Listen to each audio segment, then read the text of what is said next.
Hey guys, welcome back to our podcast, Creatively Effective. Oh my god, it's actually going to be in December finally. Holy smokes. It's a shock. It's December and we got this far, guys. It's yay. So, this is going to be a very cool wintry cool, I'm going to say that a few times. Wintry cool episode with one of my very good friends who actually is pretty well known in the Nintendo gaming community. Well, really cool friend of mine, I will say that. He actually has a lot of cool stories to tell.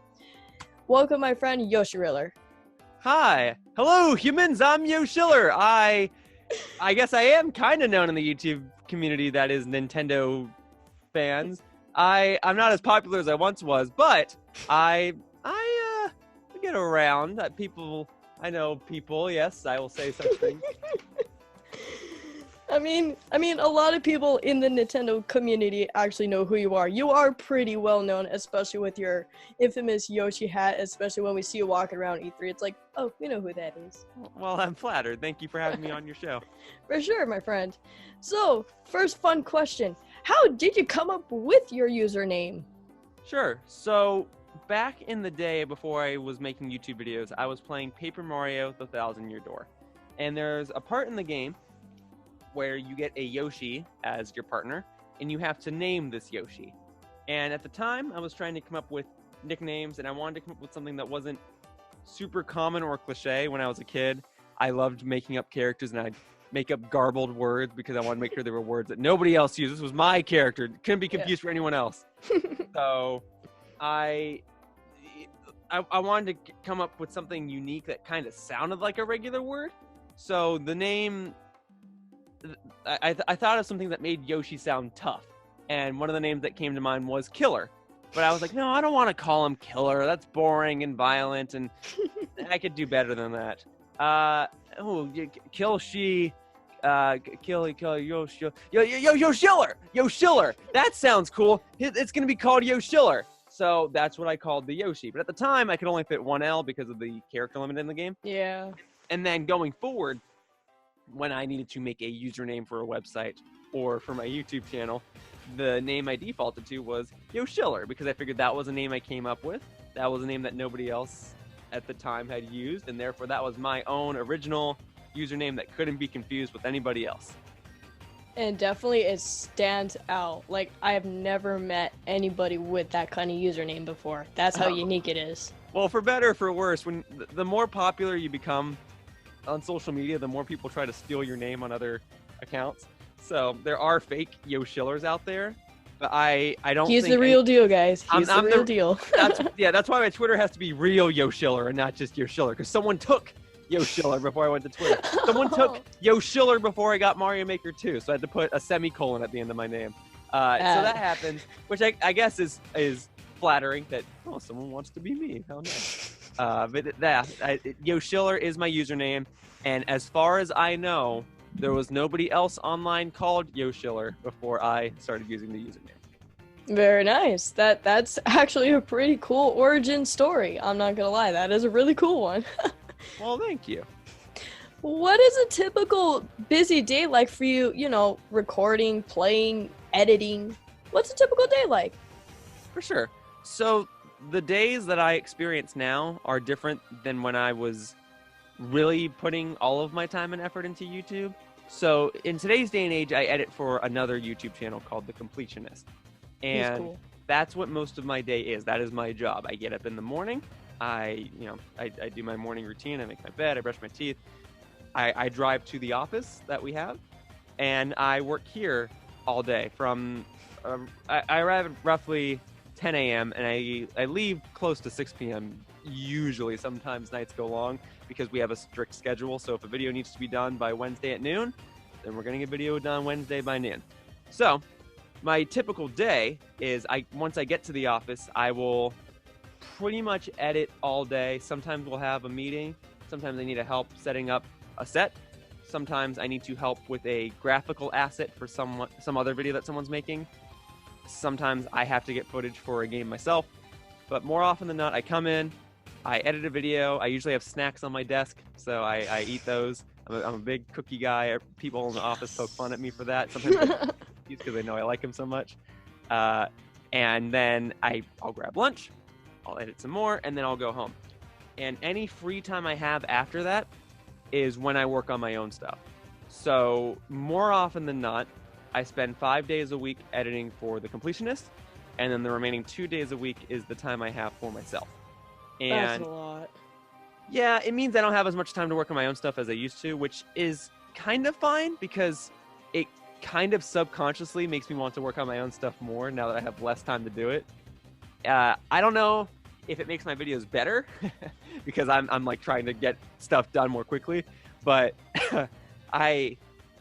it kind of reminds me of when I was in high school and I wanted to make videos and I knew that the only time I had was after school. It's like, okay, well, I got to use this time or after homework, I guess. After school, after homework, I would make videos. And so it's a little similar because now I'm like in a rush and I want to go home and work on my stuff because that's my time. Yeah. And so when I work on my stuff, it's a little similar. Sometimes I'll work on my stuff at the office because the equipment's better. And on weekends, sometimes I come to the office because once again, the equipment's better. And I think that mentally going to a remote location will have me focus on something more because I will make sure that I get my work done so I can leave at a reasonable hour and not get sidetracked because I'm at home and, want to relax a little bit or something. So that's my typical day is I get up, I edit all day, and then I go home and Not maybe bad. edit some more in the evening. Mostly, I like you when you do your own personal stuff, you mainly edit at their office. In today's day and age, I do a lot of my work at the office, depending on the intensity of the video. If it's something quick, like just me playing Mario Kart, I can edit that at home. Sometimes I try to manage my time so that while my computer at home is exporting a video, I'll come over to the office and edit another video, and vice versa. While the computer at the office is exporting a video, Yeah, I go home and work on a separate video. So I because you try have like I try to multiple. optimize. Yeah. Yeah. More recently, it's becoming more and more common that I will be at the office to work on my own stuff because I appreciate the utilities that I have around me. That makes total sense. I mean, better equipment is always good. Better equipment's always gonna be good. The microphones are better. I have an open space where I can stand up and stretch more easily. I can manage my workspace better. I can, obviously if I want to go to sleep, I have to go back home and do that. But it helps. There's pros and cons to working at home. There's pros and cons to working at the office. But I've been trying to make use of the office while I have the opportunity. Nice. That's actually really cool. Thank you. So, an interesting question, since you are a YouTuber and a lot of people from the Nintendo community know that you do a lot of these kind of video games, and the fact that you are helping out the completionists at the same time, fun question. How did you get started on YouTube? So my current channel, although it will just say Yoshiller and it has the verified check mark and everything, it's the URL for it is technically Yoshiller 2 because my original YouTube channel that I created was back in 2006. Oh, Before wow. before YouTube was anything close to what it is now. Like you Yeah, no didn't get kidding. paid for videos back then. Widescreen HD wasn't a thing.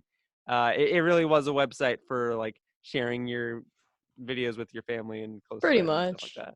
So back in the day, I would go online and I would visit newgrounds.com a lot. And on newgrounds.com, I would watch at the time, popular Flash animated series called Super Mario Brothers Z. And that, to me, to this day, it still holds up. It's still cool. And it was a Sounds very familiar, darn. it was a very big inspiration for me back then. And I wanted to make AMVs of it. And AMVs are animated music videos. It's when you it's what it sounds like. It's you take a song, you synchronize it to clips from the show, yada yada yada.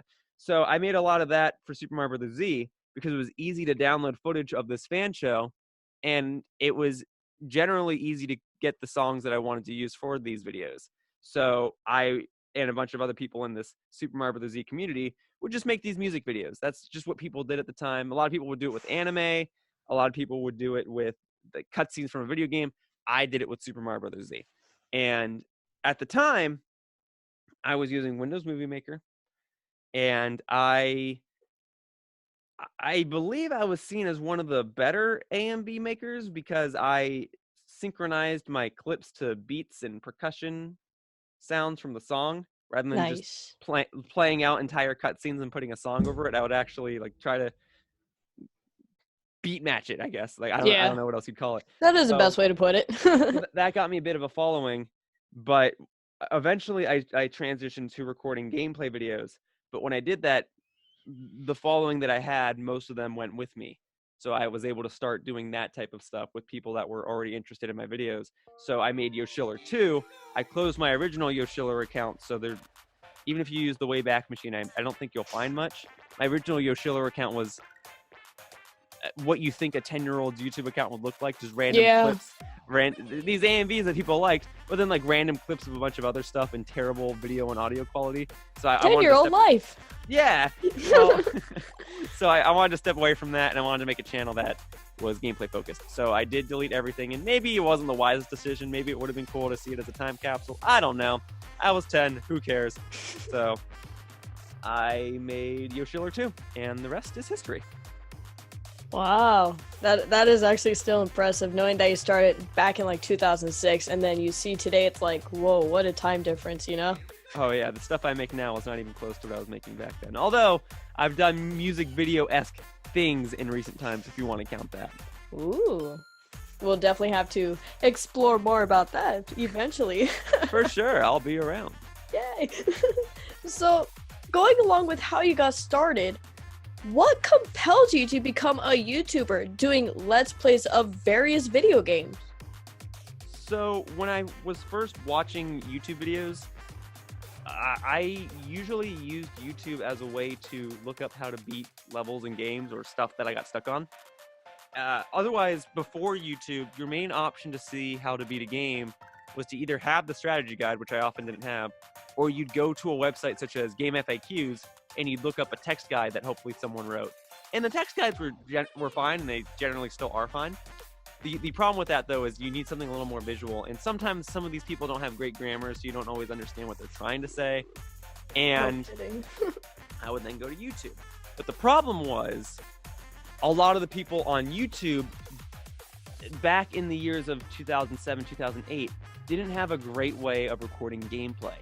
So a lot of people would usually put a video camera on a tripod, point it at a TV screen, and then play the game from behind the tripod. So there was a lot of footage with scan lines and static, and maybe you couldn't hear the game at all because the person would be playing the game in a living room and they had to be quiet or something. Yeah. So you get a lot of that, and that was fine. Like if I needed to look up something, that worked. But I really wish I could have had the game in its natural quality.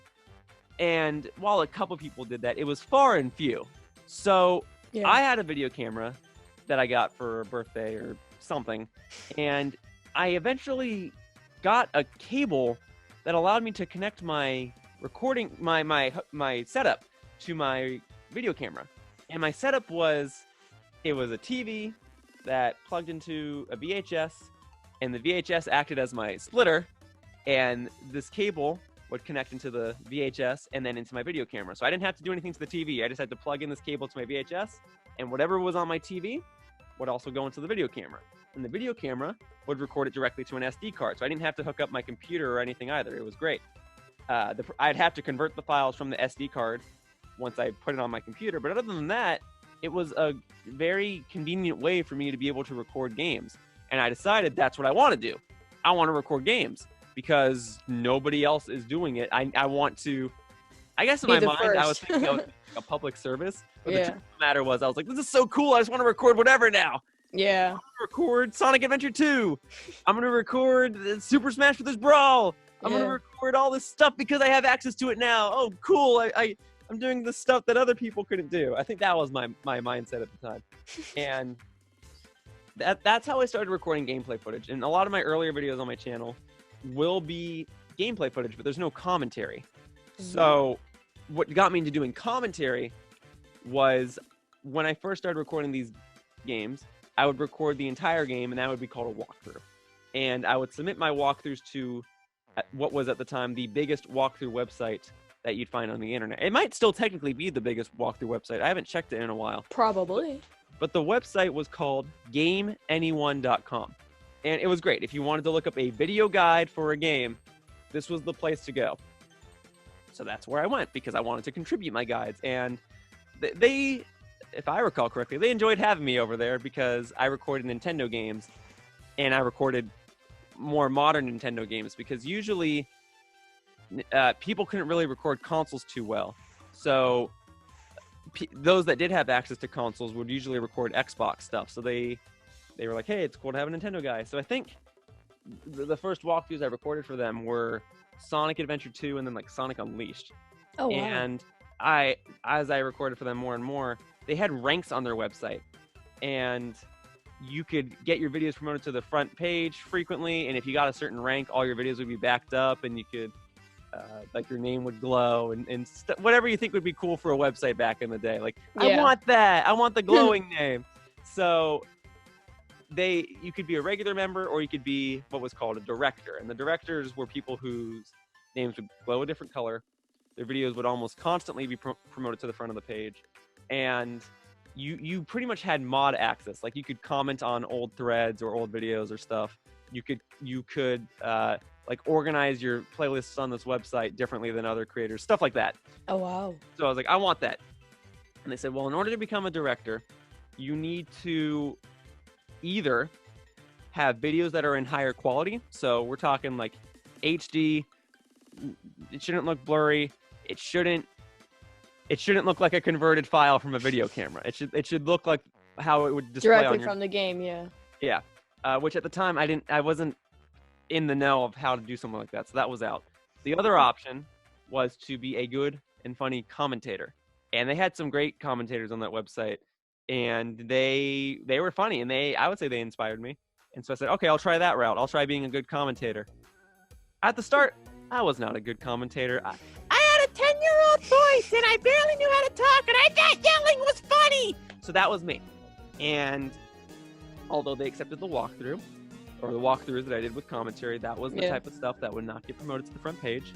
And that was the type of stuff that wouldn't make me director. But I did submit a lot of games to their website, so a lot of walkthroughs to their website. So they liked having me around, but they had to be like, you can do whatever you want, but you're not getting a director just yet. So I would keep trying to do more and more walkthroughs. I would alternate with some that were commentated, some that weren't. For a long time, I did a couple more walkthroughs without commentary until I felt comfortable enough to do it again. And I guess from there, the rest is history. I don't work for the website anymore. I do a lot more. All my videos are commentated now. Who am I kidding? Unless it's like a preview video from an event. And it all originates back to me working for this website. So if you look at my older videos, they'll still have the GameAnyone.com watermark on the corner. Oh, wow. That's actually really cool. Wow. I don't regret working for that website. I never did get director, but yeah, I kind of went my own way, and I don't know what they're up to now, but I enjoyed my time there. You never know. I mean, maybe if you did stay around, you would have probably been the director. I mean, my videos are HD now, and I like to think that my commentary is better. Maybe they still won't like my commentary. They're still like, you're not funny. I'm like, okay, well, you're not wrong. So I probably could if I had the knowledge that I did now back then. But also, like, in today's day and age, everyone's got a capture card. Everyone's recording console games. So even so, they really don't need me now. But whatever. That makes sense. It makes total sense. The fact that everybody can't afford the capture cards and stuff, especially with, you know, all these holiday sales and stuff. It's like, oh, it's going to be kind of easy to get one soon. For sure. Back in the day, I could swear to you, nobody knew what a capture card was. And the most popular capture card that was recommended was something called a Dazzle. This Elgato stuff wasn't recommended. It didn't exist at the time. Yeah, it didn't. It was fairly new, Elgato stuff. You were using the red, white, and yellow cables that came from the back of a console. There was no HDMI. Well, I guess in this year it was, because Xbox 360 and PlayStation 3 had HDMI. But the Wii, no, you were using red, white, and yellow, or if you had component cables, you were using... Pretty much. Oh, man, I remember. Red, white, another red, blue, and green. So it's insane. Just like I remember when I was a kid setting up the Wii all over the place, like, hey, let's go play. I'm like, I have to bring so many wires. I don't like this. It's true. So that was how it was back in the day. Now people better understand the gaming community, at least in the regard of I want to stream or I want to record. Yeah. So as I've gotten more knowledgeable about the stuff, so has everyone else. So I wonder if their rules and restrictions would be different now. Maybe. So the fact that you have gotten, you could say, a following in this Nintendo gaming community, and the fact that people do recognize you, how has gaming affected your life? Gaming has pretty much become my life. And I don't mean that to sound like a pathetic statement, like gaming is my life. Like no, it literally is. Like I edit for another YouTuber.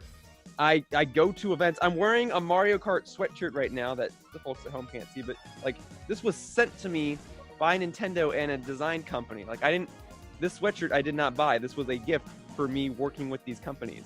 So they're clothing me. They're providing me these companies are providing opportunities for me. My job is gaming related. The stuff in my room is gaming related. It has changed my life. And even at a young age, my family would be like, okay, what are the kids like? Oh, give the kid a Game Boy or something. Yeah. And it was playing games that I would say helped me like be motivated to do things. Like there's the basic things like you can't play video games until you finish your homework. Like there was that, but there was also like Pokemon helped me learn how to read. I would be allowed to play Pokemon because it was so much text, and sometimes I would read some of the stuff aloud, and there would be certain words I'd recognize because I'd also watched the show. So I'd be like, oh, that's the character Koga. So I know the word Koga when it shows up. It doesn't help me in regular speech, but it helped me recognize letters. Yeah. There were things like me playing Mario 64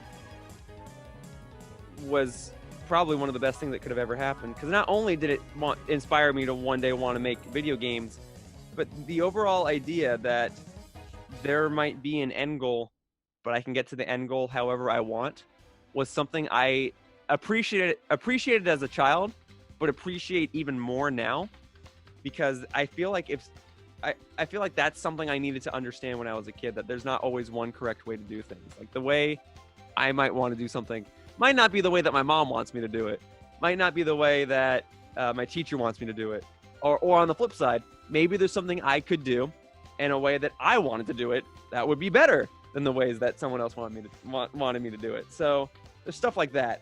But in today's day and age, yeah, like gaming is, my job is heavily focused on gaming. I attend events based on gaming. I go to tournaments based on gaming. Every week on Wednesdays, I go to a Smash tournament called Wednesday Night Fights. A lot of my friends I met through gaming. A lot of friends I didn't meet through gaming, but our similar interest was gaming. And I put those friends on my YouTube channel, and they helped my YouTube channel explode in popularity. I've had plenty of other opportunities available to me through gaming, like being able to attend events that technically aren't gaming related, like being able to see a movie on launch night at the red carpet premiere. Oh, I've had stuff like that, but it all ties back to gaming. And I think now, I mean, obviously I think that's really cool, but I think that's really important that I have had so many positive things come from something that I was passionate about. No kidding. Wow. I'm still blown away. Wow. Because the funny thing is I remember meeting you a few times through like E3 and just, smaller places. And I'm like, yeah, I remember who you are. Wow, I'm just impressed by that alone. It's like the fact that it impacted you so much to where it got you to where you are now. Wow. Yeah, I mean, there were things where I'd play like a Pokemon game back in the day, and it would inspire me, and I'd always have that sense of, not only was it I want to make a game like this someday, but it was also that sense of happiness that I got from playing this game will very seldom be recreated with some other form of entertainment. No kidding. So I like hang on to that. I'm like that the reason I enjoyed that game, that sense of happiness is the stuff I want to provide to other people. And so when I really do say that like gaming shaped my life, gaming is my life, it really is like down to the psychological, down to the psyche. So, down to the core, pretty much. Yeah, like as far as deep as it goes. Yeah. That's amazing, man. That is still amazing. So, who inspired you to get into YouTubing? Because the fact that you got, this community, people did help you out. Who inspired you to help get into YouTubing? I wouldn't say there's one specific YouTuber that inspired me to make videos in the first place, because the main thing I was doing was I was making AMVs, and then when I got into gameplay, I was doing gameplay because nobody else was doing it. So therefore, I don't know if there was somebody that inspired me to do that. I just wanted to do it. I think though that that my inspirations have changed based on the year that you might ask me, because I format my videos based on what I like to see in other people's videos. So an easy inspiration for me to say is someone like Chugga Conroy, who's always fluent with how he presents his videos, and he's very professional with the way he goes about his entire project. And the thing that inspires me about that is people get excited when Chugga Conroy says, I'm going to play this game. Like, that's crazy to me that someone says, hey, I'm going to do a video series of Chrono Trigger, and you get thousands of people that are like, oh my god, Chugga Conroy is going to play Chrono Trigger? Yeah. That's cool to me, because he's going to do a good job. And he has ways that he presents his videos, and he has ways that he says the sentences, and he'll do bonus videos at the end of each of his series that will talk about stuff he didn't do. And that to me is very, very cool, that each series is an event. So that inspires me. But then I'll watch someone, like, say there's a YouTuber called Pan and Coic, who is a guy that does videos based on Super Mario 64, and he's trying to beat the game without pressing the A button. That's now insane. I haven't watched it's nuts, but I didn't start watching this guy's videos till maybe like 2017. But even so, he has such a brilliant and professional way of laying out his videos, and a lot of his more recent stuff is just text. It's just text and pictures.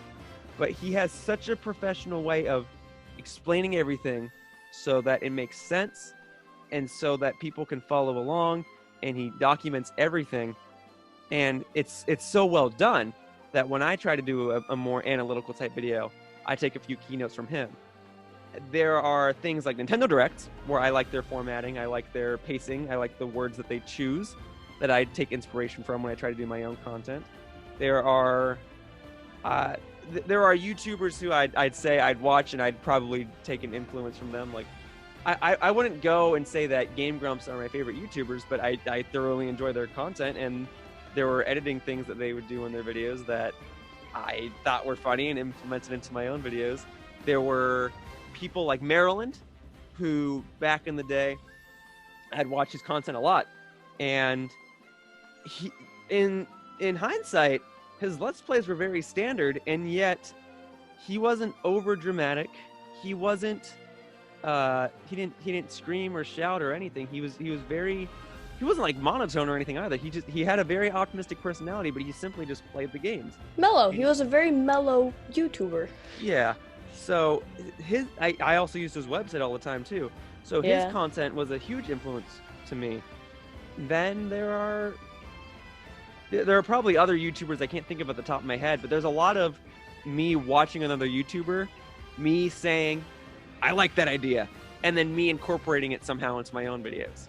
So there's a lot of that, and my answers change from year to year, but I think those people that I said, Chugga Conroy, Maryland, those are people that will always have had an important impact on the way I make my videos. That is really cool. I mean, the funny part is I remember watching what Chugga Conroy with his Animal Crossing New Leaf. That one was really fun to watch. And then, Maryland with Pokemon. I'm like, man, this reminds me of like back in the days over there. I'm like, how old am I again? Chugga Conroy and Maryland are so good at what they do. They're such perfectionists that they used to reach out to me before the video would go live, and they'd say, hey, can you fact check this, or can you check for editing errors? And wow. Chugga Conroy had me do that with his Pokemon Platinum Let's Play. And occasionally I'd catch an error, and it'd be something small, but that's what he wanted me to find. It would be something like Gyarados is listed as a water type, and he'd be like, actually, Chugga Conroy, Gyarados is a water flying type, and he'd fix it. But that's how perfect he'd want everything to be. And someone like Maryland was very similar. Like, he would get input, And it wasn't one of those things where, you know, you go on Twitter and you make a poll and you're like, should I do this video series? Yeah. And who's going to say no, right? But Marilyn would come to people like me. It would be more in a group chat. He wouldn't come to me personally. But he would ask, like, hey, if I'm going to do this series, do you think it's a good idea for the growth of my channel? And he would ask us personally, and I'd be like, I could see why you'd have concerns, but I think if you don't do this, then you're going to regret it. And he'd be like, no, you're right. And then we did this 24-hour Pokemon challenge. Oh, wow. And he made what was basically an app on his phone where it was a checklist where I could tap something on my phone and it would check off if we caught that Pokemon across all our phones. And he programmed that overnight. And similarly, he had things for his own streams where he'd do Nuzlockes and stuff, where he'd type one or two things on his computer, and it would add a Pokemon graphic to his layout immediately. And again, it's a Nuzlocke, so it's not like he can plan everything ahead. Yeah. He had buttons ready for like every single Pokemon that existed in the game. And that stuff is super inspirational to me because it's like, this guy is so good at what he does that he's so prepared that it's He's over prepared. yeah, it's That's insane. I can't match that. I can't beat that. I can't beat That's amazing. those guys, Wow. but I can be inspired by them and Yeah. do what I like about them in my own videos. That So is amazing. it's stuff like that. Wow. That is cool. Wow, I didn't know about that. That is really cool. So Marilyn programmed a ton of stuff. Chugga Conroy edits a ton of stuff. And yeah, and then there's other YouTubers I watch from time to time, and I take influence from them. That's fantastic. Like, wow. I have no words. Just wow. Yeah. None of them inspired me to make videos, but a lot of them inspired me to shape my videos differently. That's really cool. And I have been noticing it when I've been watching your videos. You have improved quite a lot. Well, thank you. So, you know, besides inspiring you, what motivates you on, you know, keep on recording? I'll tell you what. It's things like you inviting me to be part of this podcast, people leaving simple comments on my videos that actually do motivate me. Because the idea that someone can be excited for me to play a game makes me so happy, because I know people get excited for when Chugga Conroy plays a game. I know people get excited for when the Game Grumps play a game. I know people get excited for when Marilyn plays a game. The idea that I can post a video and there are multiple people in this world that are like, oh boy, a new Yoshiller video. That to me is so cool. And I don't take offense if that person stops watching my content. I don't care. But it's motivating that someone comes across my channel and goes, you know what? I want to use my valuable amount of time to watch this guy's video because he makes me laugh, or he makes me think, or I don't know, he makes me feel sad and I sympathize with him. I don't know. But the idea that someone took the time out of their day to watch my content and let me know that they enjoyed it is so heartwarming. And that might be the most cliche answer I can say, but it's true. The idea that someone cares enough to say, hey, you're cool, and I didn't have to ask them, hey, am I cool? Like, that means so much to me. The idea that, like, even bigger YouTubers that I hardly interact with, well, like, my name might get brought up in conversation because, like, maybe they'll be searching through stuff. Maybe they'll, like, encounter me in a Wi-Fi match. For them to just randomly go, oh, yeah, I've heard of Yoshiller. He's a nice guy. That is such a generic sentence for most people. That means so much to me because he associates me with being a nice guy. He could have just said, yeah, I've heard of Yoshiller, but he added the nice guy part. Yeah. The idea that, like, I've left this impact on someone bigger than me that I didn't think would notice me, and now he goes to his Twitch chat and says, yeah, he's cool.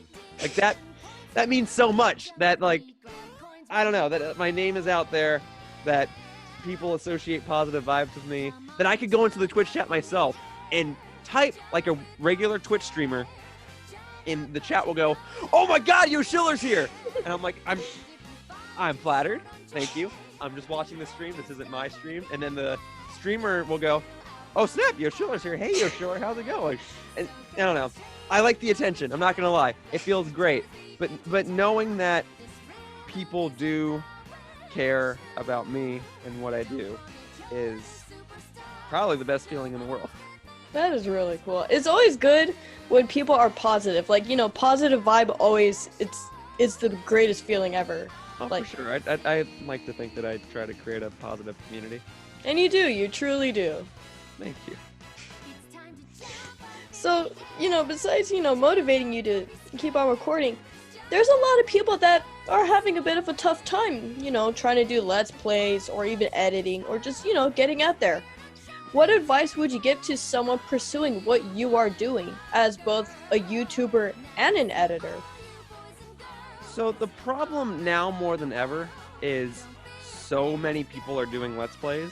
When I started doing Let's Plays, yes, I was part of a walkthrough website, but as I mentioned, there weren't that many people recording games in that high of a quality.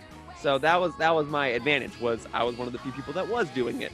And then you could be one of the few people that was doing what was called a Let's Play at the time. But now that it's so mainstream, I acknowledge that it's harder to stand out. It's hard for me to stand out. My views have dropped drastically. The best advice I could give is, one, don't wait to be the best, because your best project will never be your first project.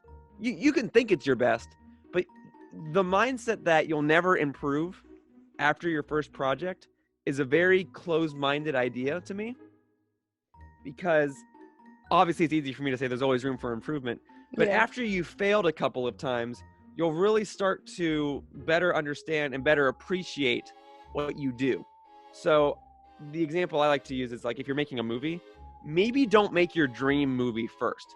Maybe either make some side idea you've had first, or work on someone else's movie first, because that way you can fail first so you can know what led to the failure so you can better succeed. Not to say that you are going to fail your first time. And with that logic, don't keep delaying your dream project either, because then you're just going to keep wishing that you'll do it. Like, you have to do it eventually. Just don't do it first. So my logic with Let's Playing is, maybe don't do your favorite game first. Do your favorite game second or third, and start with a game that maybe you know, but maybe isn't your favorite. That way you can do it so that when you do your favorite game, you better understand how the process goes. With editing, the better the editor you are, the better the Let's Player you are. So if you want to be a good Let's Player, you should learn editing. I know a lot of people are hesitant to it. A lot of people maybe like want to take a class or something first, and that's fine. I found, though, that there is no editor in this world that knows every single thing that there is to editing. There's no way. It won't happen. There's no perfect editor. The best and worst part about editing is that more often than not, there's not one specific way to do everything. That there are multiple solutions to solving a problem, and that editing is more like an essay and less like a math problem. And even then, in a math problem, you can solve something multiple ways, but usually a math problem has one specific answer. Yeah. An essay is all about proving that your answer is the correct one. Yeah. So editing is more like an essay in that regard. And editing is fun for me that way, because I like seeing different ways I can do things and seeing if I can apply certain techniques to make something look better. I would say that you shouldn't feel ashamed if you don't know how to do something in editing, because I imagine that there are a lot of professional editors out there that still have to look stuff up, much like mathematicians still have to look up formulas and doctors still have to look up charts and graphs, other miscellaneous and all that information. Stuff. Yeah. So don't be ashamed if you don't know something. There's a reason there's a tutorial for everything on YouTube. There's a reason there's a tutorial on how to, like, pick crumbs out of a carpet.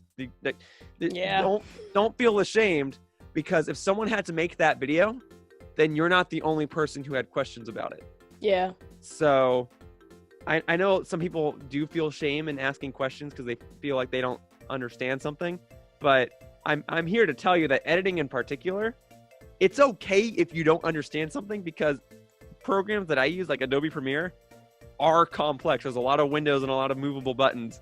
So I highly know that. If you want to take a class, I won't discourage it, but I would sooner say look up tutorials on YouTube to see if what you want to do is how you want to do it.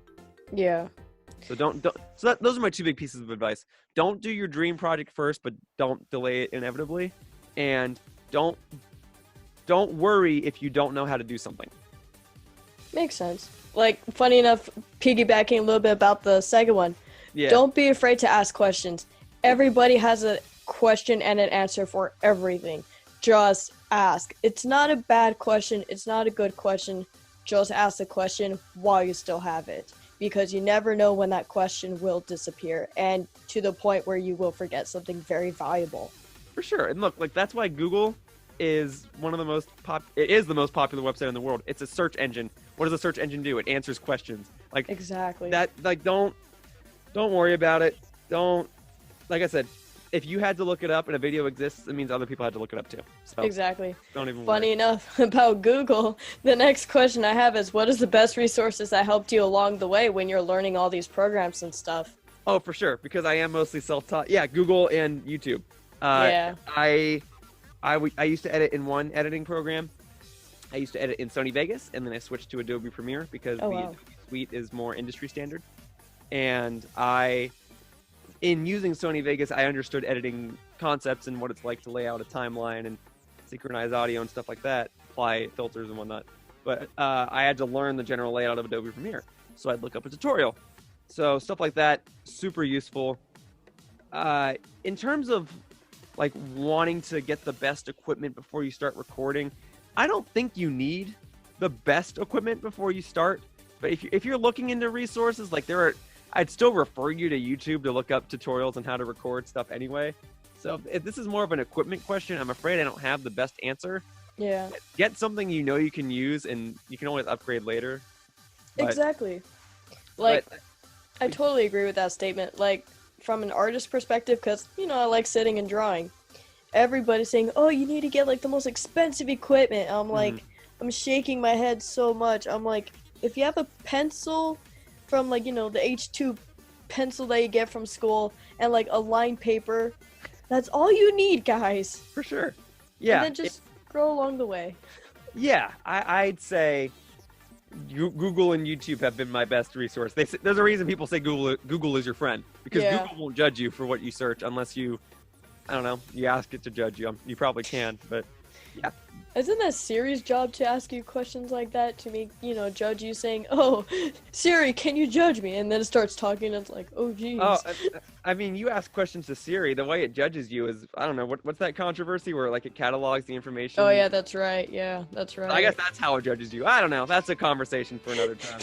Another conversation. But it's a weird program stuff. Siri and I don't chat much, but that's not because I don't like Siri. That's because anytime I have to look up something, I'm at a computer anyway. Yeah, exactly. Yeah. So, what have you read or listened to recently that inspires you to just, keep going? I admittedly don't read that often. Like I don't really sit down and read books that much anymore. And while I could say I wish I could read more, I acknowledge that's not a promise I can keep right now, because I want to get so many videos done, and I devote my spare time to editing my videos right now. I listen to a lot of music though, mostly video game music. And video game music in particular is very inspiring to me. I will listen to the same couple of songs over and over on loop. I might even like pull up a YouTube video and play a specific part of a video game song over and over, because I want to trigger a specific emotion of happiness. And the examples of that are like the Punch-Out song that played when Little Mac was revealed for Smash. I will keep listening to that because it reminds me of how happy I was when the character got announced for Smash. Yeah. I will listen to in Smash the song is called Pink Ball Activate, but it's like the main mecha theme in Kirby Planet Robobot. That song makes me so happy because the first time I heard that song, I just kept thinking to myself, this is so cool that these designers and these developers made this Kirby game, and it's so colorful, and this musician is rocking out, and I'm just having so much fun. And like, I don't know, something about like the way some of the notes are being hit in the song, I just like makes it's just so fun. And I listen to the song and I remember how much fun I had. And there's stuff like that. There's new songs I'll hear and I'll go, ooh, I like that. I'm going to listen to that song on my way to work tomorrow because that is catchy. There are songs that I'll listen to and I'll save them and I'll store them in a folder because if I one day want to make a game, I can't speak, I'm sorry. I'll pull those songs out, and by listening to them again, I can remember, oh, there's a reason I saved this song, because it makes me remember these things I want to do for this game. So I listen to a lot of video game music. In particular, I've been listening to a lot of Sonic songs and Mighty Switch Force songs in recent memory. I've been listening to a fair share of Initial D songs, like Running in the 90s, stuff like that. Yeah. I usually listen to a lot of upbeat stuff. I'm trying to think of like the most recent soundtrack I've come across where I was like, ooh, I like that. But nothing's really popping into my mind right now. Do you have a personal favorite? Personal favorite soundtrack? Yeah. Well, like Smash is a cheap shot, so I won't say that. Yeah, usually what comes to mind is Sonic Adventure 2, Mighty Switch Force. Oh, you know what? The one video game soundtrack I won't listen to, but I'll listen to repeatedly is the One Punch Man soundtrack. And I don't even watch that much anime, but I love the One Punch Man soundtrack. I will admit the theme song for the season 1 One Punch Man theme song, the best. Like it's a classic. Yeah, Sonic Adventure 2, Mighty Switch Force. I had other games on this because I put this list together before. Oh, I can tell you that my favorite composer is Jun Senoue, or Senoue, however you pronounce it, the guy that does the Sonic music. Oh, In second place is Motoi Sakuraba, who did the Mario Tennis soundtracks, Golden Sun, Tales of Games. I listened to a lot of his work. And then after that, one of my favorite soundtracks is actually Bomberman 64, the second attack, which is such a huge contrast from the other soundtracks I just listed. But yeah, if you want safe bets with me, Sonic, Mighty Switch Force, Bomberman, and then probably like Mario Tennis and Kirby. So, those are really solid choices. And then One Punch Man. I'm big on the video game music. We should probably go on to the next question before I keep listing off stuff. Trust me, I'm in the same boat of so many music. I like this one, this one's like, okay, need to stop. For sure. Oh, yeah, man. I like a lot of fast stuff. I'll leave it at that. Same here. Yeah. So, the stuff that inspired you, it's really amazing. But do you have 3 inspirational people that you look up to? And why? Yeah, there are a lot of people that inspire me. But if I had to pick 3, I would pick the 3 people who were the biggest eye-opening people for me. Because it'd be easy for me to say, like, oh, well, my mom inspires me every day. Yeah. Or such and such YouTuber inspired me to make these types of videos. Or, like, someone like Masahiro Sakurai inspires me to make a game. But the 3 people who, to this day, I still use their logic and their teaching are 3 teachers that I had. One was a middle school teacher, and the other 2 were high school teachers. And I'll go in order in the years that I had them. Yeah. Okay. So Mr. McCabe was my 7th grade honors English teacher. He was great. He was fun. He liked a lot of the stuff that I like now. He liked a lot of cartoons, and he's an older fellow, which might make some people feel uncomfortable. Like, oh, this older person likes children's stuff. But I promise you, he was a very nice gentleman. He did magic tricks in his own time, I think. He was cool. Wow. I remember for Halloween, his costume would be, he would dress normally, but he'd have 4 legs. And when he stood still, he could freely control any of the legs. If he walked, he had to put his hands in his pockets, I assume, to like drag the legs with him. Yeah. But when he stood still, any of the 4 legs could freely move. And that was crazy to me. That is insane. Wow. So he was a very cool teacher. And I hope I'm remembering that correctly. I'm pretty sure he didn't need to do anything specific. But he introduced me to, or at least maybe appreciate, things like Monty Python. I knew what The Simpsons was, but he made me appreciate it. He made me appreciate the Pixar shorts that appeared before the Pixar films. Yeah. He had such great lectures, and he was such a great teacher. And he was also the school's journalism teacher. And I took journalism for a year. And the year I took it was when the Simpsons movie came out. So suffice to say, he was very excited for that movie. As were most Simpsons fans, even people that like kind of grew out of the show, they wanted to see what that movie was going to be. So he sent an email to the director of the Simpsons movie saying, hey, I have a group of kids who would love to interview you for our school newspaper. Would you mind coming down to our school and doing this interview? And the director said, yeah. Wow. So he came down, and he drew Simpsons characters on the whiteboard. And for the rest of the year, my teacher refused to erase those, and he would write his lectures around the characters. And I think on the last day, he had to erase them because when school's out during summer break, people have to come in and like inspect the classrooms. So he took pictures of them. So he has them somewhere. I'd love to get in contact and see if he still has them. I don't know what he's up to these days, but I mean, I'd love to meet him again. I'd love to come back and be like, hey, remember when I said I wanted to make a game? Well, hey, I made it. I'd love to go back and say that one day. But he was like, he made learning fun. He gave his tests. He was strict on students when he needed to be. Like, you had to do your homework. But he was a good inspiration for me. I remember his lectures, maybe not word for word, but I remember majority of them. Yeah. So he was fun. My favorite thing about his lectures was every morning he would start class and you'd have to write something. You'd have to answer a prompt that he'd write on the whiteboard. And usually they'd be simple. They'd be things like, do you prefer hot food or cold food? What's your dream house? If you had a superpower, what would it be? Sometimes they'd be based on what we were reading, like, what do you think's going to happen next in this story? If you could rename this book, what would it be? Stuff like that. But he would have these prompts. He would start class every time with them, like once the bell rang, after a minute or so, he'd start the prompt, and he'd play a song off of his music player.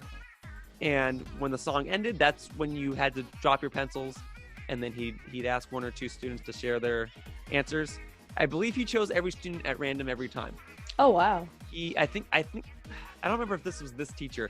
I think he had cards with everyone's name on them, and he would pick them at random. Oh, that's so cool. if you wanted to read your prompt, too bad. You had to be chosen at random.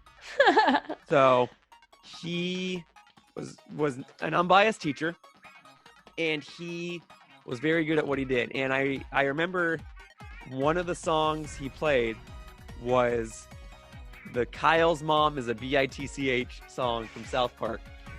And I was laughing so hard, and I don't think I finished whatever the prompt was that day. I was laughing so hard. I'd never heard the song before. And the fact that my English teacher was playing this song with all this cursing and these kids shouting, la, la, la, la, la, la, was, I was dying. And I don't know if any other students were laughing. Maybe they were. But I was cracking up. And I was a good enough student. I don't think I finished the prompt, but I don't think the teacher was too upset about it. Because, most times you wouldn't finish your prompt. You had about 3 minutes to write these. Yeah. But yeah, Mr. McCabe, I remember fondly.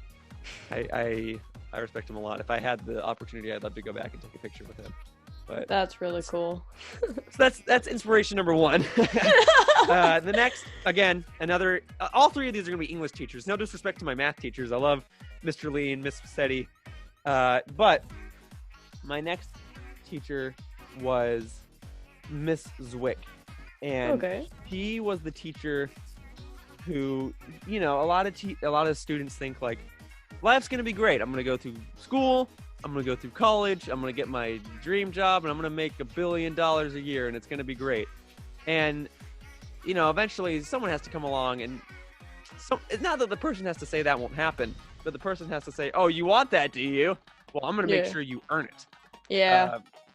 And Miss Wick was that teacher. And I'd had tough teachers, but Miss Wick was probably the toughest teacher I ever had.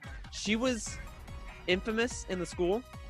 She was like, easy for me to say that she's the toughest teacher. She had a reputation for being the toughest teacher in the school. If you went to that school and you passed your class with a C, you were seen as a genius. If you passed your class with an A, which once in a blue moon a student would do, that student was like destined for greatness. Yeah. That student was like a prophecy. So that student, like, you had to do everything perfectly. That's how you got that A. Not a single word misspelled. Your thesis blew the teacher away, and every time you wrote an essay, you perfectly analyzed every book. Like, that's how you got an A in that class. That's insane. So, wow. That teacher, she started the year and was kind of like no BSing. She's like, hi, I'm a very tough teacher. I will admit most of you students will probably not pass my class. If you want to drop down from honors and go to AE or regular English, I'll take no offense, but speak now or forever hold your peace. Yeah. And like the first day of class, if I recall correctly, was kind of like a fun day. We all got to introduce ourselves. And I think I even vocally said, I'm gonna tough this out. I'd rather have the education and like not pass your class than take the easy way out. I'm less concerned about the grade, and I think she respected that because whenever something fun happened in her class, like someone had a birthday or like a guest speaker came in, she would take pictures of the class or certain students and would hang them up on her wall. And I'm fairly certain she does have a picture of me on one of her walls. But for like sentence diagramming, I don't know if anyone knows what that is. I think I heard about it before. I think I have. It's not super useful of a skill unless you're going to be a literary major. But Yeah. I was pretty decent at it, and I in a way would like compete with people on the whiteboard to see if I could diagram a sentence correctly. So she has a picture of me and like 3 or 4 other students that were sentence diagrammers. She was a very, very good teacher, but a very, very tough teacher. But I respect her a lot. And to put it in perspective, the final that we had for her class, you have 2 hours to do this final. It was a 200-question exam, including questions based on the first day of class. Like, what was the name of the student? What did that student say he or she liked? I recall I was one of the answers for one of the questions, or at least that part of the exam was multiple choice. I was not the correct answer, but I was one of the answers. You had like, 16 or so students that could be answers, and there were maybe 30 or 40 students in this class. So I felt flattered about that. Yeah. But so I was not a correct answer. I was just an option. But yeah, those were like 3 questions just to like kind of throw you off. But That's otherwise, interesting. Wow. most of this exam, it was based on checking grammar, remembering certain vocabulary words, some sentence diagramming questions. Yeah. Remembering particular details about every book we read that year. Oh, And wow. then there'd still be passages that you'd have to read in this exam. And they weren't the type of passages where you could just like skip to the questions and see if you could skim through. No, and you find need what to you're read it. You Yeah. actually had to read it and like analyze stuff. So because the questions would be like, what type of tone do you think the author is going for? Yeah. And I was like, well, yeah, I guess I have to read it. And then after the 200 questions, there was a written essay that was not part of the 200 questions. And it was like 3 different prompts, and you picked one. I don't remember what the prompts were, but yeah, that was the exam, and I think I passed that exam with a C, and as such, passed the class with a C. So I value that. You were valued as a genius. Yeah. So that might have been my first thing lower than a B on a report card, but I had to learn, right? So she was very good. The third and final inspiration. I feel weird having taken longer to answer this question than any of the other questions in this That's podcast, all good. so I apologize. It's all good. No worries. The third and final question or inspiration was that teacher's rival. So Mrs. Wick's rival was Mrs. Gregorio. They were right across the hall from each other. Mrs. Wick went to UCLA. Mrs. Gregorio went to USC, which, in case people don't understand that's the biggest college rivalry in California and probably in the country. In Southern California, keep in mind, You're right. USC and UCLA are the biggest rivals in football history, college history. Like, if you're one of those two, you're considered basically the A student, the god, pretty much, because it's ridiculous getting in. If you graduate from those colleges, you're probably set for whatever career you want to get. Like they're very well-received colleges. They're not like Harvard. They're not like Yale, Harvard, But like if you have other careers like that, they're just good colleges. They're both great. Really solid colleges too. Really solid. But with regards to that, so Mrs. Gregorio went to USC. I don't want to describe her in a negative light, but I want you to imagine like what you think a stereotypical like, oh, is that how you're going to answer this question? Well, we'll see how you do on the final exam, huh? She never spoke like that, but that's the type of attitude you could get from her. Like, she clearly knew more than anybody else in that class ever would. Like, that was her attitude. And you know what? She was probably right. She was very good at what she did. She would just be, she was very patient with students. Like, she wasn't trying to downplay students. But it was clear that, like, if she were to challenge somebody in a competition, she would probably win. And she did teach categories for the academic decathlon. She had her awards throughout her classroom. If I recall correctly, she did have a picture of her shaking hands with one of the presidents. Whoa. She was good. Mrs. Wick might have had something similar too, though. She definitely had awards as well. So Mrs. Gregorio, if people had to pick like who's the second toughest teacher in the school, that probably goes to Mrs. Gregorio.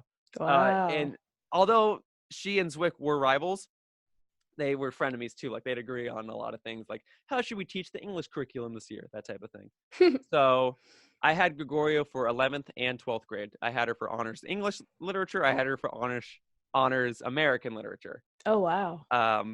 So I don't know if I was one of her best. I definitely wasn't one of her best students. I passed her classes with a C as well.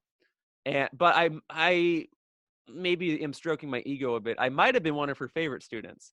I wouldn't call myself a class clown, but I did make witty remarks on a lot of things. I remember we were doing like a pop quiz on a Jonathan Swift satirical piece we had to read once.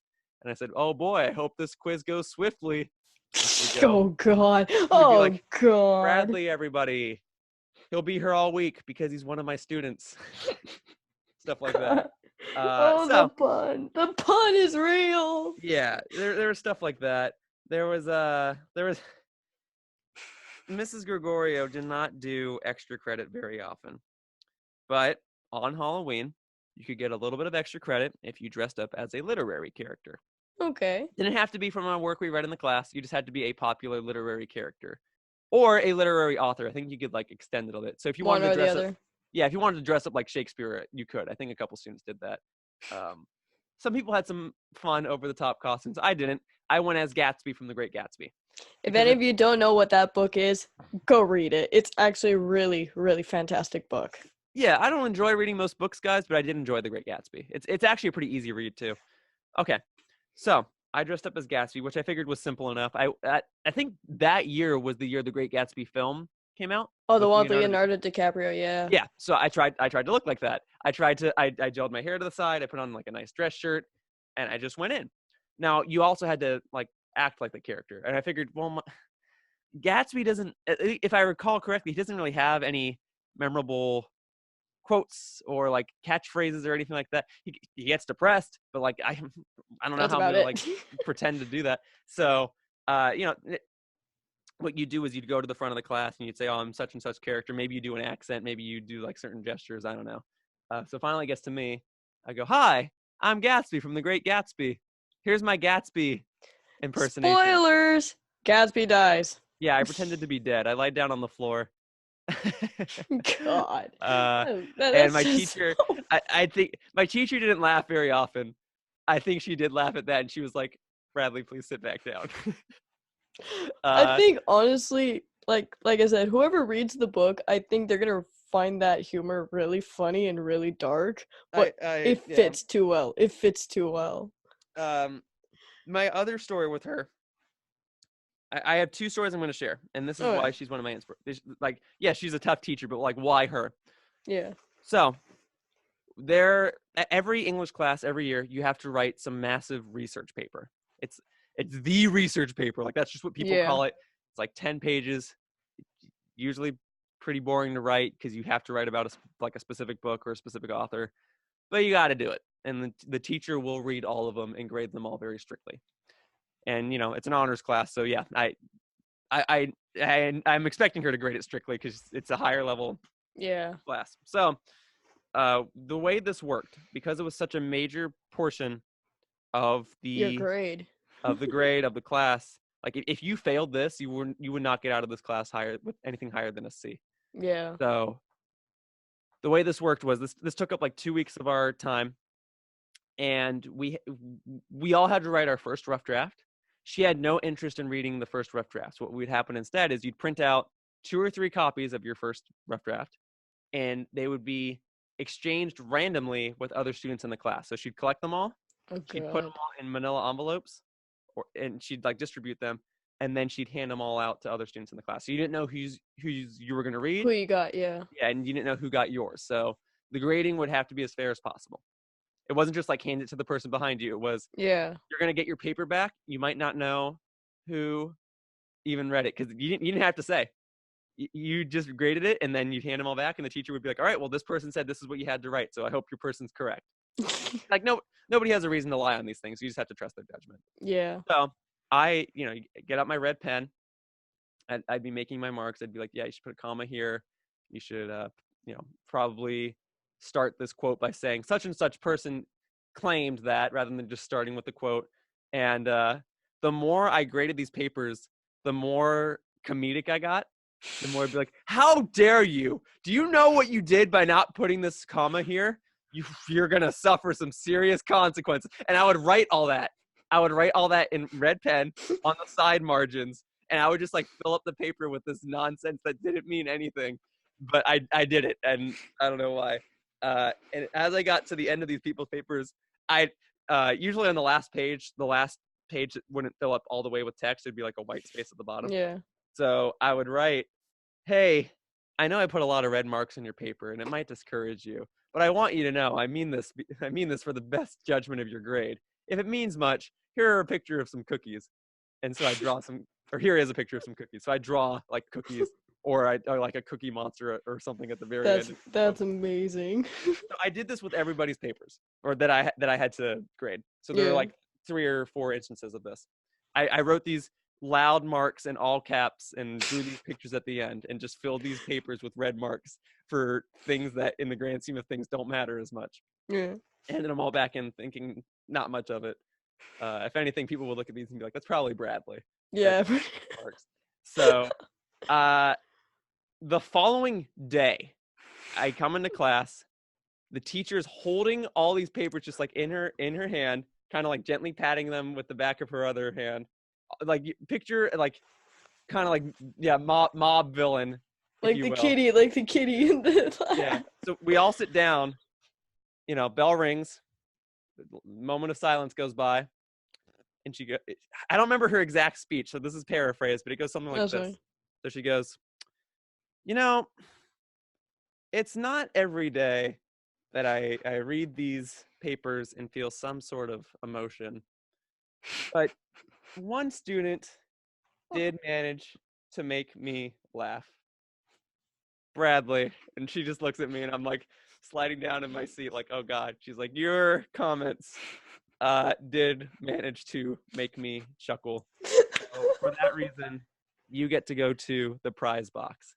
And you only ever got to go to the prize box if you got an A on one of her tests. That's how tough they were. Oh, I went to the prize box. And most of it was like leftover knickknacks that she got from like USC. But there was a bouncy ball in there. So I took the bouncy ball. And to this day, I have my collection of plushes and rare items I got from Nintendo events. Yeah. The bouncy ball is part of it. Aw, so that's cool. From the time I remember that, I made my teacher laugh. So, that is awesome. God, that's a cool story. The second story, a few months later, it was time, we were getting down to the end of the year. We were getting close to finals. And I had to do a final project, not a final exam, but a final project before the final exam. And this was interesting because this was my senior year. And most teachers understand that in your senior year, toward the end, you're just ready to break free and go to college. So she issued out a project where in any sort of visual medium, please discuss some of the stuff that we've discussed in class throughout the year. So you could make a play, you could make a video, you could, maybe like make a comic for the class to read, make a diorama. Some kids did that. Anything you can think of. Make something fun that can discuss the stuff we've learned throughout the year. And she handed out a sheet of paper that kind of discussed what this prompt was, and it had some ideas on it. And yeah, I looked at the ideas, and one of the ideas was to make a puppet show. And I was a fairly popular student in this class, and so a lot of the students were asking me, well, Bradley, what are you gonna do? Yeah. And at first I thought about making a video, and I was like, I can make a video anytime, huh? How often do I get the opportunity to do a puppet show? Yeah. So I announced that I was going to do a puppet show. And you could do these projects in groups, but you had to tell the teacher ahead of time. Or you had like 3 days to tell the teacher. So I teamed up with 2 of my friends, Pelton and Rossick. They've been in my video. They were in my new Super Mario Bros. U videos. We teamed up and we did this puppet show. And we did popsicle stick puppets. So we had popsicle sticks, we cut out little pieces of fabric, and we made little humans out of them. We don't have enough of budget or enough time to like make high-end hand puppets like you'd see on Sesame. High schooler time. We're always on a budget. So we made like 30 of them. and we did this puppet show. And with permission from the class and from the teacher, I was allowed to film it. Oh, So, wow. and the students found it funny. I think if anyone else watches it, like, you're not going to understand half the jokes in it because it has to do with the stuff we learned that year. But we did this whole thing. We had a big cardboard box that we did the whole thing in behind. And one of the puppets we made was a puppet of our teacher. And I gave it to her, and she kept it. And I assume she still has it, but and it means a lot to me that this tough teacher I had for 2 years, I got a gift from her, she got a gift from me, and I think I left an impact on her. Maybe not the most positive impact, because I It's wasn't her still an class. impact. Okay, yeah. And she left a solid impact on me because she whipped me into shape. She got me super ready to write essays and analyze stories and stuff.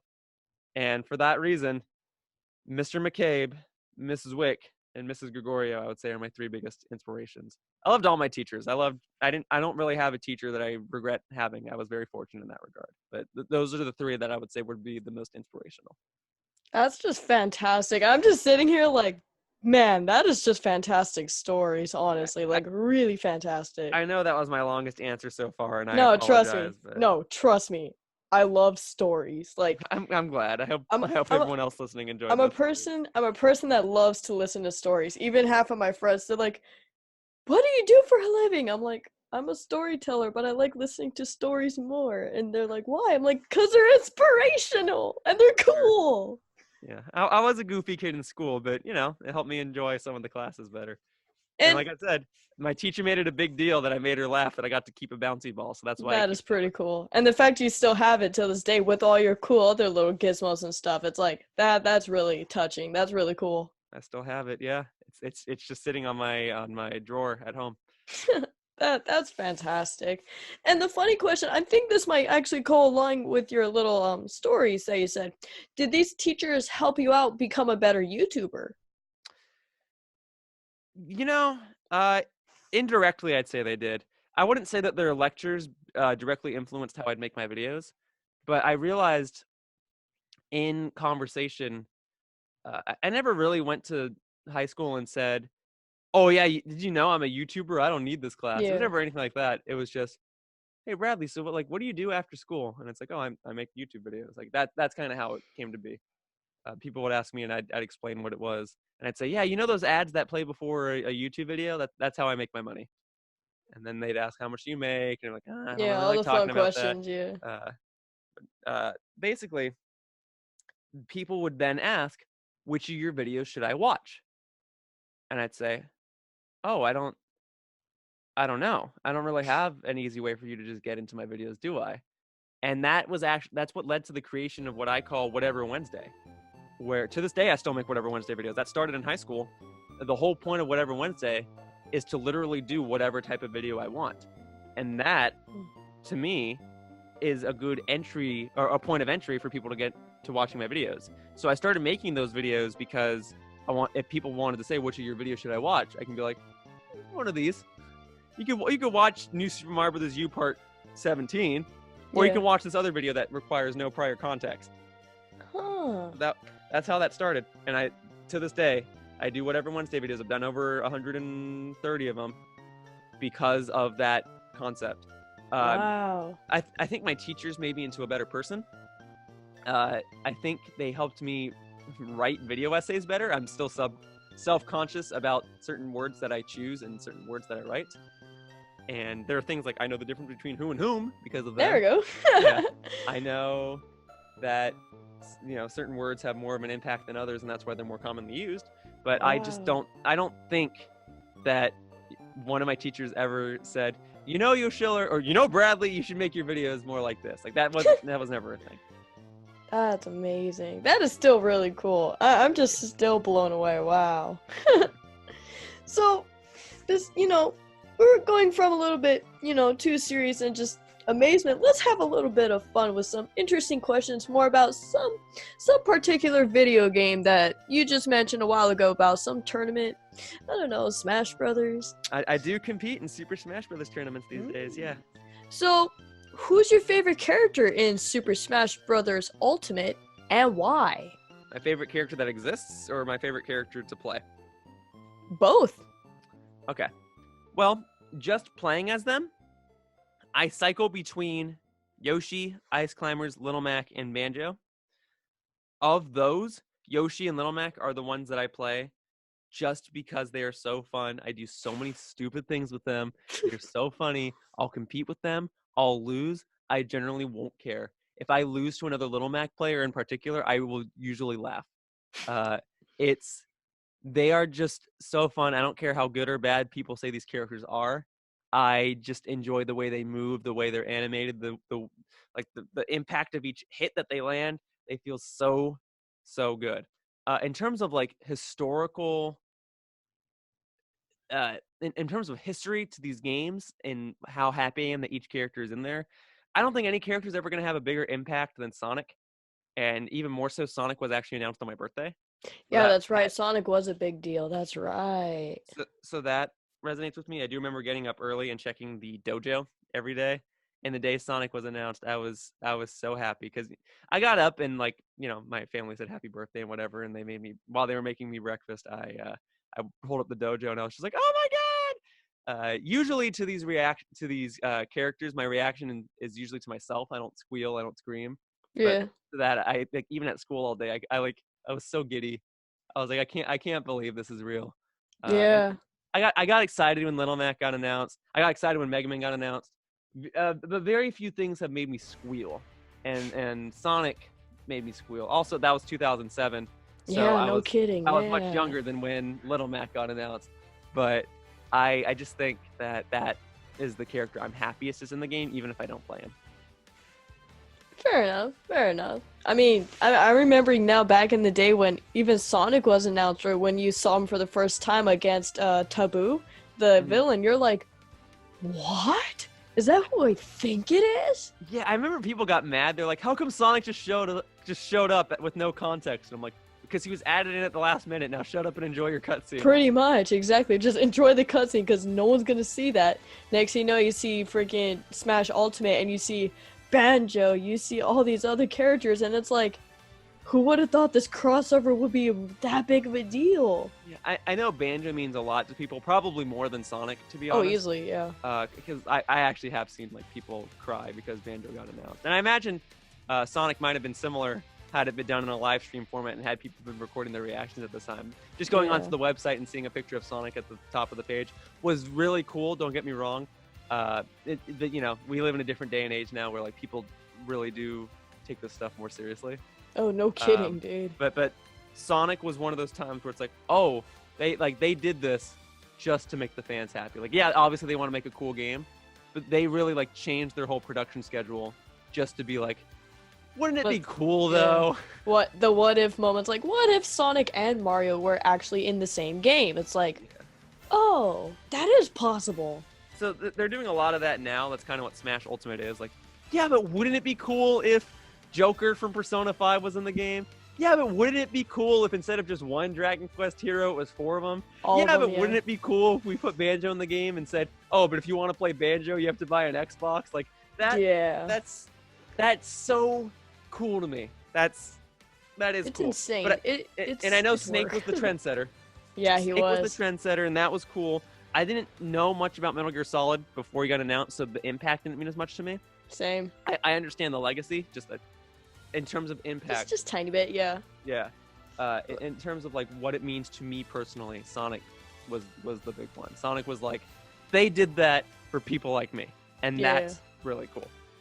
It's always fantastic hearing like that one character that made that impact. It's like, that is just awesome. You know, not many people even talk about stories like that. There's not many stories like that, and it's always fantastic.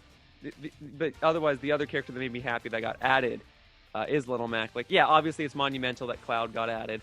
Yeah, obviously, like the fact that Joker got added means like anything can happen. But when Little Mac got in, that was one of the other few times I squealed. That same day, I walked, 7.6 miles to a Krispy Kreme because I wanted donuts. Yeah. And I wanted to see if I could do the walk because that's when I was living in San Francisco. Oh, wow. And the nearest Krispy Kreme was in Daly City. If people have driven to San Francisco, they probably know the exact one I'm talking about because you can see it off the freeway. I walked to that one. And then I took the BART back home, and I remember I was like, I have to get home before the Nintendo Direct starts at 3 p.m. Why is it at 3 p.m.? Why is it in the afternoon? That's weird, whatever. And they started with Smash, which Yeah, was that's weird to right. me. But the reason they started with Smash and had this presentation at 3 p.m., now it makes sense. They were showing a character that appeals to an American audience.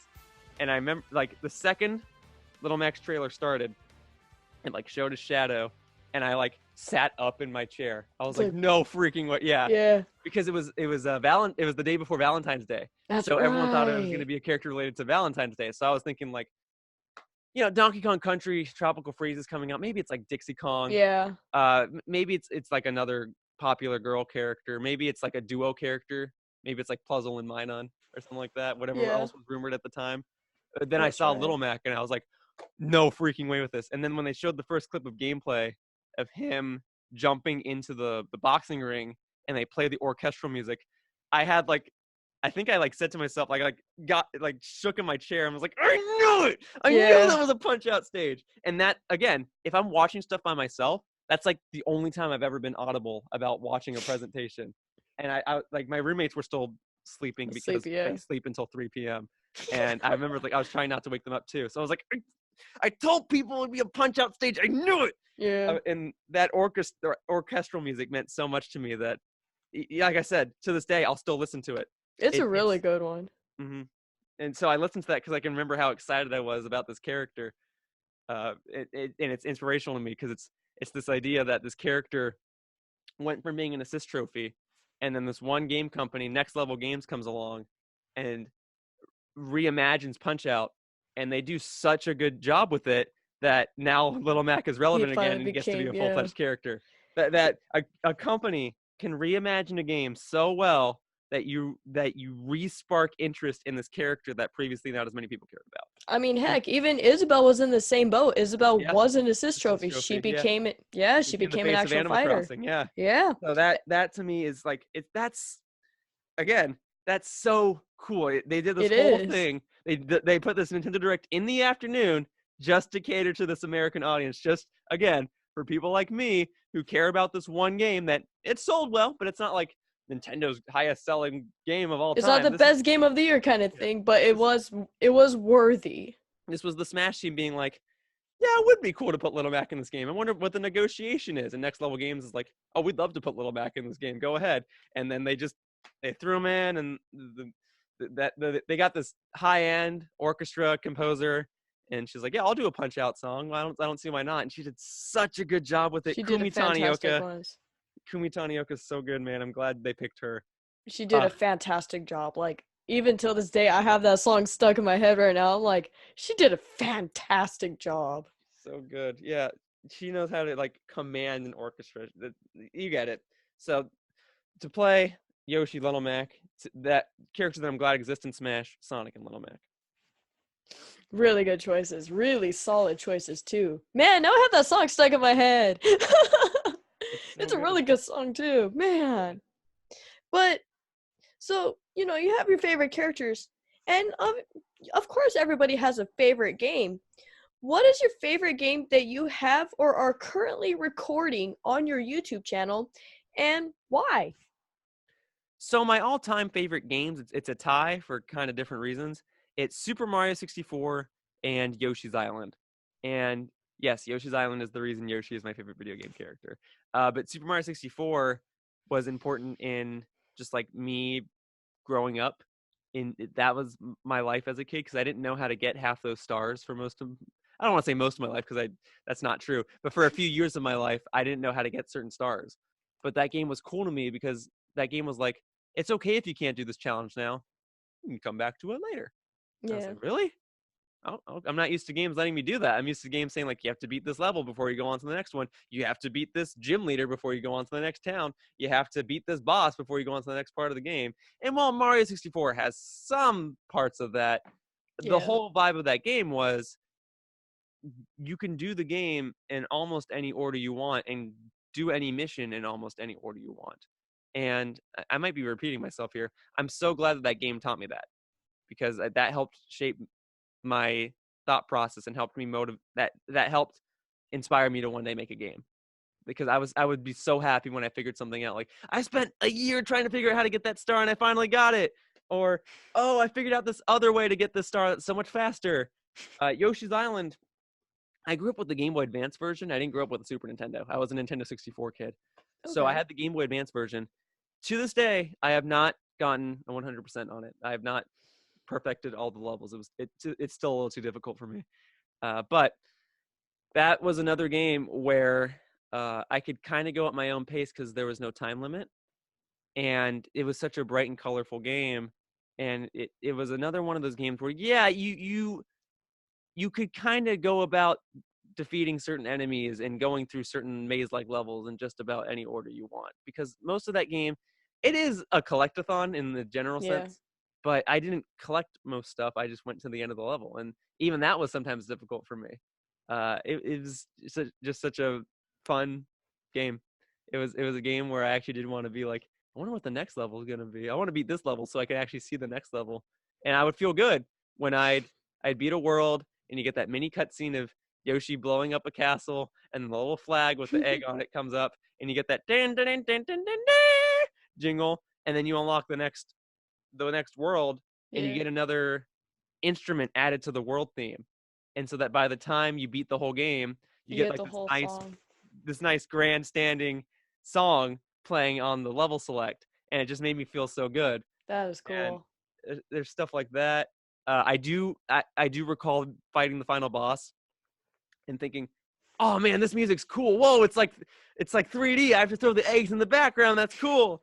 I do remember thinking that, and I also do remember fighting the frog boss and being like, "Oh, I'm small," instead of the enemy being big like that, or I have to fight the bird thing on the moon. Like, I do remember all of that stuff mattering to me, because I feel like some people talk about games and they say like, "Wasn't it cool when such and such thing happened?" And someone else might be like, "Yeah, that was cool," and it might not impact them as much. But this is the stuff that matters to me. Those Yeah. things like fighting the raven on the moon, uh, fighting the frog from inside his tummy, fighting the baby Bowser in the background. All that stuff actually did leave a mark on me, and all that stuff was really cool. Uh, That's awesome. Besides those two games, if I had to like move next in line, my next favorite game is Bomberman 64: The Second Attack. I mentioned it for its soundtrack, but that's another game where when I was younger, I did not know how to do a lot of things, and there was one text guide. There was one. It's not a super popular game, and the text guide, unfortunately, maybe it's actually a good guide, and I was just stupid when I was younger. I didn't understand some of the instructions this guy was writing. I couldn't. There were a lot of puzzles that I still couldn't figure out, even with the words that were there, or like my skill was just too poor to like time certain things. So for the longest time, I did not get very far in that game. And when I was younger, I would play like 6 or 7 games at a time. I'd play Mario 64, get a couple stars, and then I'd be like, I want to play Kirby 64 now. Okay, I want to play Mario Tennis now. I want to play Pokemon Stadium now. All right, I want to play Bomberman. Oh, I'm stuck in Bomberman. Okay, I'll play a different game. And eventually, I'd get past a part where I was stuck in Bomberman, and then I'd play that game for like the next 10 hours until I finally got stuck again. Uh, Yeah. and in the grand scheme of things, that shouldn't be a reason to enjoy a game. And that's not the only reason I enjoy the game. I think the game does have a good story and does have some clever puzzles. And again, the soundtrack, the multiplayer, fan freaking tastic. I wish more people talked about that. But okay. Uh, Regardless of all that, Maybe Nintendo should make an update to that game and put it on the Switch. Eh? Bomberman's owned by Konami now, and although they did True. release a Bomberman game for the Switch, That's Bomberman's a right. very gray area for that company. It But is very gray. that would be my third favorite. So Super Mario 64, Yoshi's Island, Bomberman 64, The Second Attack. Nice. Like, these are all fantastic stories. I just love stories. You got to play games while you're young so they can leave an impact on you. True. I remember the funny thing, I remember two games that left a huge impact on me. Uh, Three? Mm, Yeah, I'll say three. So, one game that left a huge impact on me was my very first game I played. I had a Game Boy Advance, the little pink one, and, I was yeah. 7 years old. 7 years old, got it for Christmas. My dad was like, here you go. And the first game that I got was Kirby Nightmare in Dreamland. Oh, that's a fantastic one. It's a good one.